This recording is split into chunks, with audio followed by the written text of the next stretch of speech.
Nama saya Husain Aidi, yang sering dipanggil Pak Edi. Dulu saya bekerja mulai tahun 73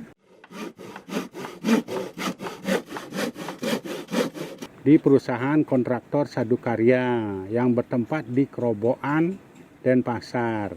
Sampai tahun 80 saya pindah ke PT Kresna Karya sebagai subsidi mengerjakan proyek-proyeknya PT Kresna Karya, mulai jembatan, bendungan, dan dam pantai. Setelah itu kita ngambil proyek tersendiri pribadi ke kontraktor lain-lain.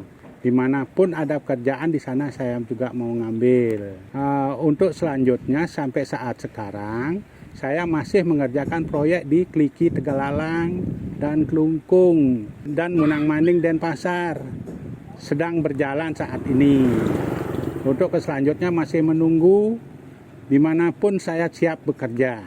Saya kelahiran tahun 53, bulan Mei tahun 1953 dan mulai saat bekerja tahun 1973. Saya pertama tahun 73 menjadi pemegang proyek jalan sebagai pengawas jalan, pengaspalan, dan untuk selanjutnya kita mengerjakan irigasi sekitar tahun 80 sampai tahun 85 kita mengerjakan jembatan yang berada di daerah Bebandem dan Cidemen. Setelah itu jembatan terus melalui di daerah Tianyar, di Tukadluah dan Tukadbumbung. Sekitar tahun 90 kita mengerjakan mecah gelombang yang berada di Candi Dase dan Buitan Sengkidu tahun 90. Untuk tahun 95 kita mengerjakan bendungan di Pupuan tahun 95. Setelah itu ketemu sama Pak Tutup Pinangka. Kita selanjutnya untuk mengerjakan proyek-proyeknya beliau sampai saat sekarang.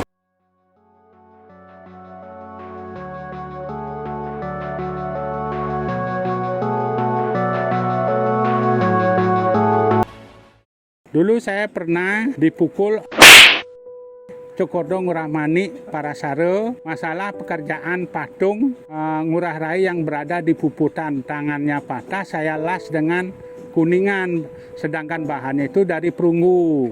Nah, itu memang kesalahan dari saya. Itu buat pelajaran bagi kita yang ada di proyek. Banyak hal yang kejadian, yang sampai meninggal pun tenaga juga ada, seperti di proyek Nusa Dua yang pernah mengalami kejatuhan nusuk di lantai 7, di Hotel Garuda. Dan siswa pun pernah terjatuh Jalan Imam Bonjol yang sampai ke pengadilan, orang dari Bandung, mahasiswa dari Bandung. Pengalaman kerja saya di pemecah gelombang di Candi Dase itu sangat menyulitkan bagi saya dulu sebelum tahu, dan tenaga semua takut kerja di pinggir pantai, bahkan cari tenaga ke Jember, Banyuwangi, sampai ke Besuki, semua tidak ada yang mau. Hanya yang mau bisa kerja itu cuma orang Madiun, orang dari desa Ngelopang, Mespati. Nah, dengan cara bagaimanapun kita menempuh pekerjaan itu, akhirnya semua gagal. Terakhir sama-sama kita kompromi dengan tenaga Madiun. Kita menggunakan molen untuk menarik tambang, memasukkan buis sepanjang 150 meter dari pinggir pantai ke dalam dasar laut ke tengah. Nah, dengan panjang 150 itu, dulunya kita menyelam sambil mendorong buis beton itu yang beratnya sekitar 1,5 ton per buis. Sambil menyelam tuh mendorong buis. Lama-kelamaan semua tenaga lari. Punya ide, kita memakai molen. Molen itu dipakai untuk narik buat ponton. Ponton dengan isi drum 12 biji. Dimuatkanlah itu dengan base itu. Base 1 biji itu dengan berat 1,5 ton. Kita tarik dengan pakai molen.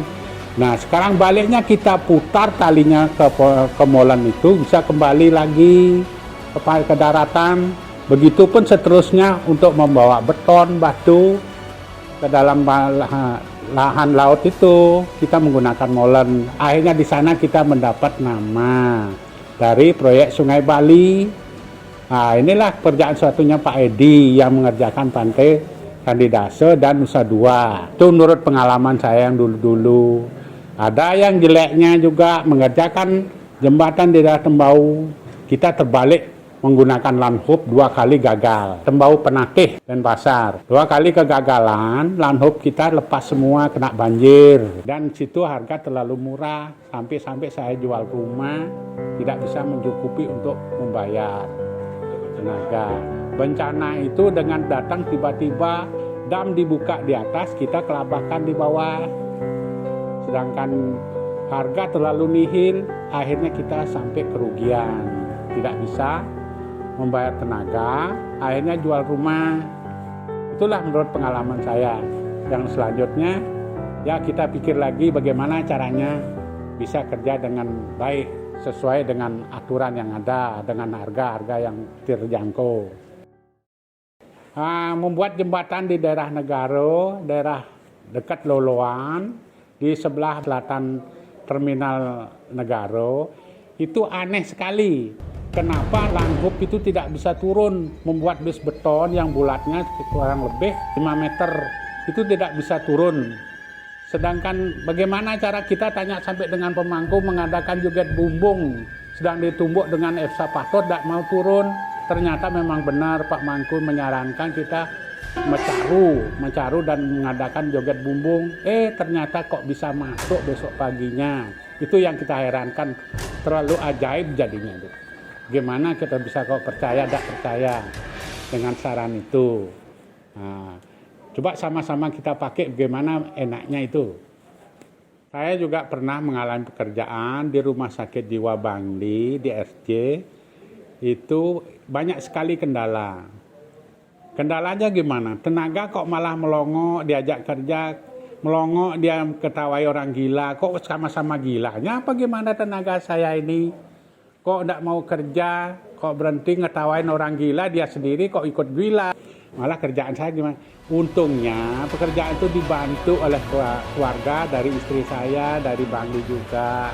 Membantu sama-sama dari sana. Di sanalah kita dapat rezeki bisa menanggulangi yang lainnya. Di sana saya membuat pagar keliling sepanjang 1 kilo 200 meter. 1.200 meter panjang. Dengan ketinggian 3 meter. Dia buat rumah sakit di daerah Mentigi. Kita di sana buat proyek rumah sakit daerah Mentigi atau strip Puskesmas.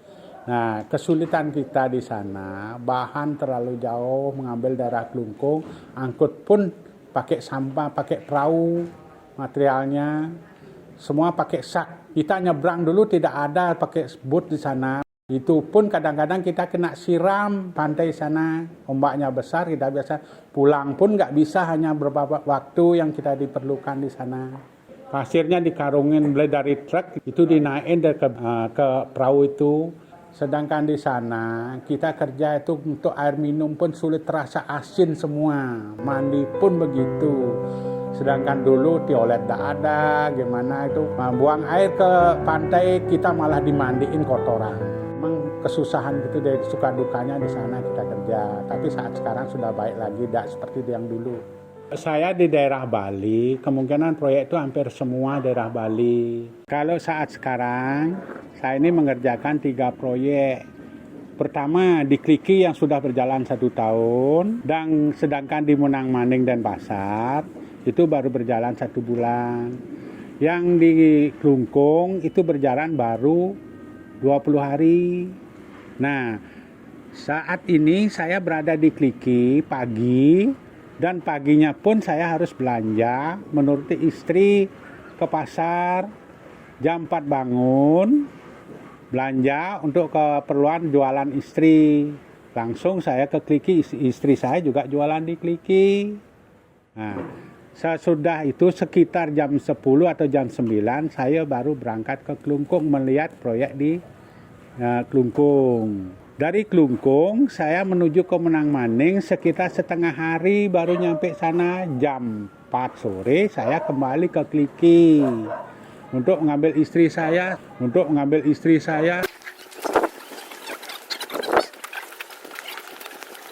Saya istrinya Pak Edi, Pak. Saya sekalian ikuti jejak suami. Berhubung dulunya saya sih ikut kerja proyek sama anak-anak bareng-bareng. Tapi ini karena kemampuan saya sudah semakin tua, jadi saya punya inspirasi untuk meladeni anak proyek sambil jaga proyek, jualan kecil-kecilan. Sambil ini jahit janur. Boleh ngebon, Bu? Boleh untuk anak buah. Mengikuti jejak suami sekalian mendukung, memberi support untuk mengisi hari tua. Subuh 3:30 bangun, suami saya ke pasar, saya bersih-bersih siap-siap untuk berangkat ke proyek. Ya, saya sebagai istri Pak Edi-nya pemborong, saya sebagai istrinya, saya selalu ikut di belakang dia. Dari proyek ke proyek, dari Nusa Penida, Guagong, Bangli, Rumah Sakit Gianyar, bahkan Karangasem, Candi Daso, Kliki. Saya jadi nambah pengalaman sekalian sambil refreshing, sambil kerja, mengikuti jejak suami. Selalu saya ada di belakang dia untuk mensupport. Hujan, angin, panas sudah biasa saya lalui, tidak pernah mengeluh. Saya bahkan selalu bersyukur, karena bahkan tidak mengenal apa itu COVID, selalu saya bersyukur.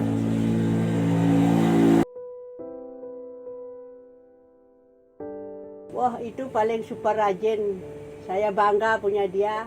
Saya bersyukur karena dia itu tidak pernah mengenal lelah. Keliling proyek dari satu ke satu. Bahkan sekarang proyeknya ada 3.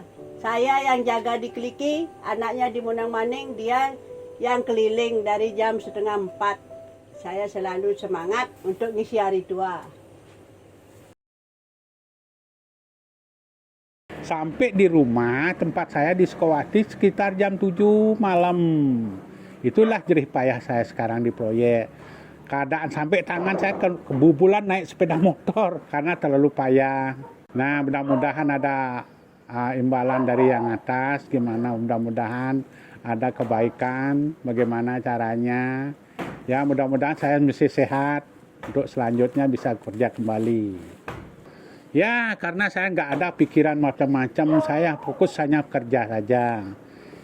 Samping itu saya tidak mau makan macam-macam, cukup makan nasi dan minum air putih. Ngopi pun rokok enggak. Pemikiran itu tidak ada cari ini, cari itu, enggak. Fokus cuma kerjaan saja. Tidak banyak neko-neko. Yang penting pikir saya itu ada hal yang kecil-kecil sakit, panas dikit tidak saya rasakan. Itu hal yang biasa. Kecuali perut lapar baru gak bisa kerja. Yang penting isi perut, badan sehat, mau kemauan kerja, pasti jalan. Kalau saya dulu memang pernah rokok, masalah ngerokok, tapi istri saya galak dulu. Makan rokok pun saya kembali di mulut saya diberi rokok, dibalik dan kebakar. Saat itulah saya berhenti ngerokok. Sampai sekarang saya nggak jadi ngerokok, ngopi pun nggak boleh. Itulah kebiasaan. Maka saya masih sehat dalam umur 69 tahun ini. Masih bisa bekerja, dilindungi oleh Yang Kuasa segala sesuatunya. Mudah-mudahan seterusnya bisa begitu. Pesan untuk generasi muda, mudah-mudahan kamu jangan terlalu banyak neko-neko, banyak macam-macam begini gitu, jangan kepikiran yang enggak-enggak, jangan ingin membeli yang itu, ini, bikin yang harus punya ini, jangan. Semana rezeki kita pakailah, jangan pemikirannya ingin punya ini, jangan punya itu, tidak boleh begitu. Malah bikin kita tua gitu. Mendingan kita apa adanya aja, segitulah pemberian Tuhan sama kita terima. Jangan banyak terlalu menghayal. Sebaiknya apa adanya kita pakai. Terima kasih sebanyak-banyak untuk para teman-teman semuanya. Begitulah ceritanya perjalanan saya dari zaman tahun 73 saya bekerja sampai saat sekarang. Mudah-mudahan rekan-rekan sekalian, teman-teman, bapak-bapak, ibu yang mana, mudah-mudahan jadi bimbingan anaknya apapun bagaimana. Ya, cucu-cucu yang akan datang, generasi penerus semuanya. Mudah-mudahan bisa mengikuti apa jejak jeleknya jangan dipakai, baiknya kita pakai. Mudah-mudahan semuanya lancar. Amin. Terima kasih semuanya. Salam pertukangan Indonesia. Hidup semua.